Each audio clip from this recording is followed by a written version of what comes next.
Support for WCBU's On Deck comes from Jaguar Land Rover Peoria on Allen Road. Special offers available on nearly every new Jaguar with personalized service throughout purchasing and ownership. Jaguar, a proud luxury and performance brand. More at jaguarlandroverpeoria.com.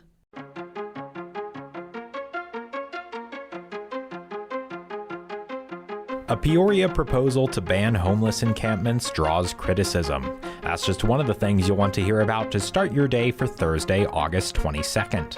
I'm Colin Shope, and this is WCBU's On Deck.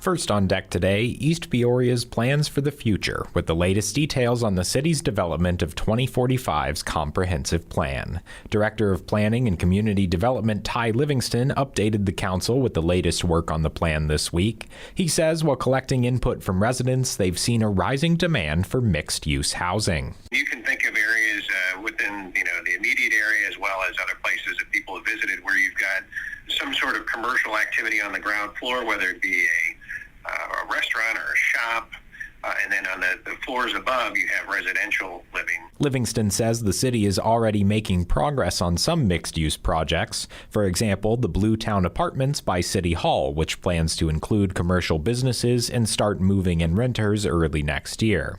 In the next phase of planning, Livingston says city officials are heading into local schools. In these efforts, we seem to get a lot of feedback from adults, which is great. That's exactly what we're looking for. But we also want to hear from the young folks. These are the future residents. They're residents right now, but they're the future of East Peoria. Of course, 2045 is still 2 decades away, and Livingston says community needs and projects could change a lot between now and then. For example, he says the city's commercial-focused levee district started as a medical technology project. Here are some other stories we're following in the WCBU newsroom. A District 150 bus was involved in an accident with a car on Wednesday, and the average price for regular unleaded gas in the Peoria area is up slightly over the past month, but still around 30 cents cheaper than a year ago.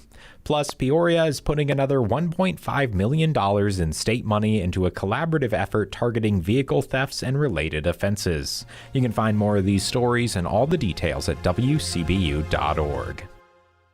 Advocates for Peoria's unhoused population see a lot of problems with the city's proposal to ban encampments. WCBU's Joe Deacon reports. The drafted ordinance presented to the City Council at its most recent meeting would give Peoria the authority to remove campsites and allow the city to issue penalties from fines to potential jail terms.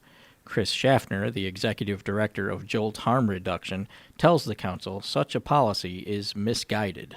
It is a dangerous step backwards, one that betrays the core values of many on this council have historically championed. Seth Major, lead pastor of Reachway Church in the North Valley, is also opposed. Over the last 4 years, we have been growing in relationship and proximity to those in our community who are finding themselves unhoused. Major says that since April, Jolt has used their church to provide unhoused individuals with services such as showers, meals, clothing, and a safe place to be. In a lot of the eyes of folks in our city, unhoused folks are considered nuisances, and that is just not a way, in my mind, that people should be viewed or discussed. Kate Green is executive director of Home for All Continuum of Care, a collaboration of community partners working to design a response system to address homelessness. What's really difficult about this is when we look at the infrastructure around fines and fees, potential jail time, those things just don't line up with long-term permanent housing opportunities. Phoenix Community Development Services CEO Christine Call says the city is moving too quickly to take action against encampments following a June decision by the U.S. Supreme Court that allows such bans. There was no consultation done with, to the best of my knowledge, with the network of providers. And certainly there was no consultation done with the people who are impacted by this ordinance. Kate Green says Peoria should look at innovative models from other communities to help individuals work toward long-term housing. What's really nice about our community is that we're small enough and the population is still small enough that this is a challenge that we can tackle, I think, head on. as long as everybody is willing and at the table. Councilmember Zach Euler expressed a belief that the horseshoe is the table when it comes to making policy for the city. But Jessica McGee says any discussion on homeless camps needs a more inclusive view of what the table should be. We're currently in the process of interviewing a lot of our friends that currently live on the street or recently lived on the street, and we're asking them the same question. And a couple of the responses that I got were like, live out here. Just live out here and see what it's like. McGee is president and co-founder of Lula NFP, a nonprofit charity group that provides supplies and resource assistance to those experiencing homelessness.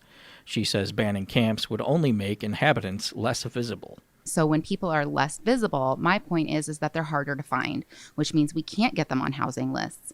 We can't talk to them about medical options. We can't talk to them about treatment options. Kayshee Bernard is co-founder of Lula and the director of outreach services for Jolt. She says the consideration of a ban on encampments serves as a call to action. There's so many myths surrounding people experiencing homelessness that, they don't want resources, they don't want sheltered. And I've had the great honor and privilege to work closely with them for 5 years. That's not true. It just isn't. Many of the advocates specifically objected to Councilmember Chuck Graeb's profession of compassion for unhoused individuals who are living like animals outside. Like animals. Seth Major says he finds that characterization discouraging and misinformed. That told me that he might not be interested in thinking creatively. Kayshee Bernard says she favors the idea of sanctioned encampments with access to service providers as a way to address the health and sanitation concerns at the unauthorized camps. She fears a complete ban on campsites could result in the most dire of consequences. When you force people to disband and hide and they're alone, that's how people die. That's how we lose them. Jolt's Chris Schaffner says ensuring all Peorians have a safe place to live needs to be the primary goal. For WCBU's On Deck, I'm Joe Deacon. Now, before we let you go, tonight is the 4th annual Mural Ride with Peoria Outdoor Adventure and Bike Peoria. The ride starts at 6 p.m. at the Peoria Riverfront Museum. Helmets are expected, and the path will pass more than 60 pieces of Peoria public art. And that's all for today. You can subscribe to WCBU's On Deck podcast on the NPR app, Apple, Spotify, or YouTube Music.